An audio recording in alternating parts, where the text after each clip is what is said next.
Hi, I'm Myles Snider, and I'm the CEO of Aurora EOS and also the creator of the stablecoinindex.com. And I'm here in Argentina with the EOS Argentina team. Yeah, the event last night was awesome. It's for me, it's really special being down here in Argentina because this is where I was when I first discovered the world of Bitcoin and stable coins and all of that. And then I got to know the whole team from EOS Argentina at an event in London, so it was really cool to come down here and be at this event with them. And the turnout was fantastic. A ton of people came out. They asked really good questions. We had some really awesome conversations, and it's really cool to see how strong and vibrant of a community there is here in Argentina that's interested in cryptocurrency and in stablecoins specifically.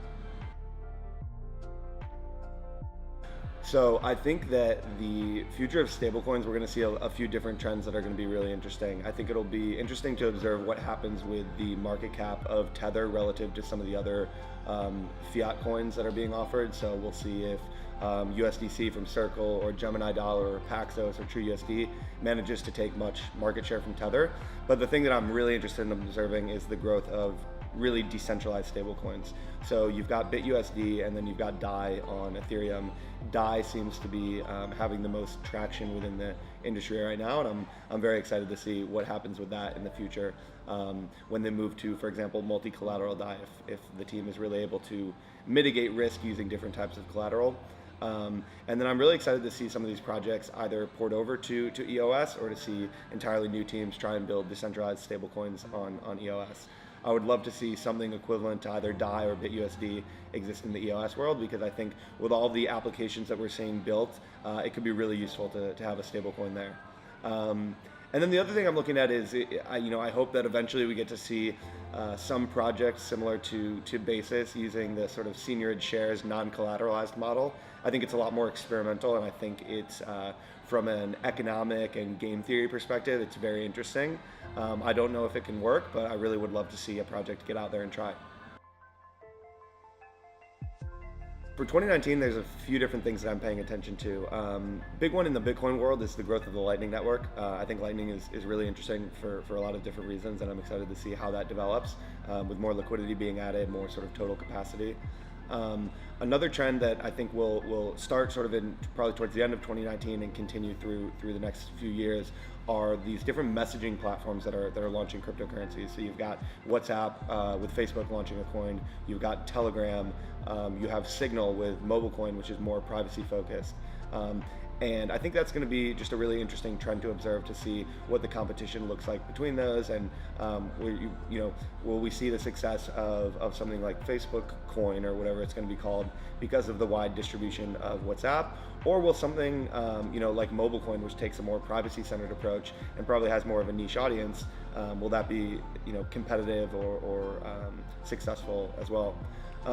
Within the EOS world, I'm definitely looking at the gaming space and the NFT space very closely. I'd say if there's any single trend that I'm watching in EOS, it's that.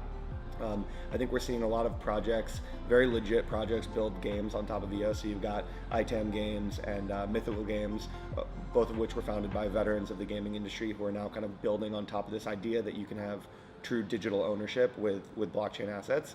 But I also think we're seeing really cool things in sort of the infrastructure around gaming on EOS. So first is D-Goods and Simple Assets, which are non-fungible token standards that have been built on EOS, and they have some really cool features. And then you also have things like Scatter Marketplace. So Scatter Marketplace is actually a marketplace where people can buy, sell, and rent different NFTs. And I think having that kind of infrastructure in place will allow that particular vertical within this industry to grow very rapidly.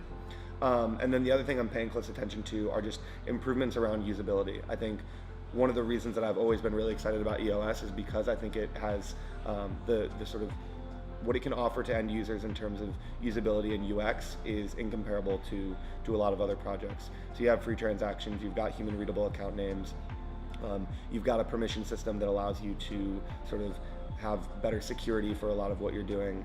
But I also think things around the token model make it easy to abstract away the complexities of blockchain from the end user. So there's a company called Dunya Labs. It's built a product called Eclipse that allows dApps to allocate resources to their users completely on the back end without the users really having to know about that. but I'd love to see more improvements with regards to user onboarding on EOS. I think that's still a bottleneck, and then really simplified key management. And I think once you have those two things solved, or at least if we make some big strides on those, then we're going to be more poised to be able to have applications built on EOS that really onboard a very large number of users.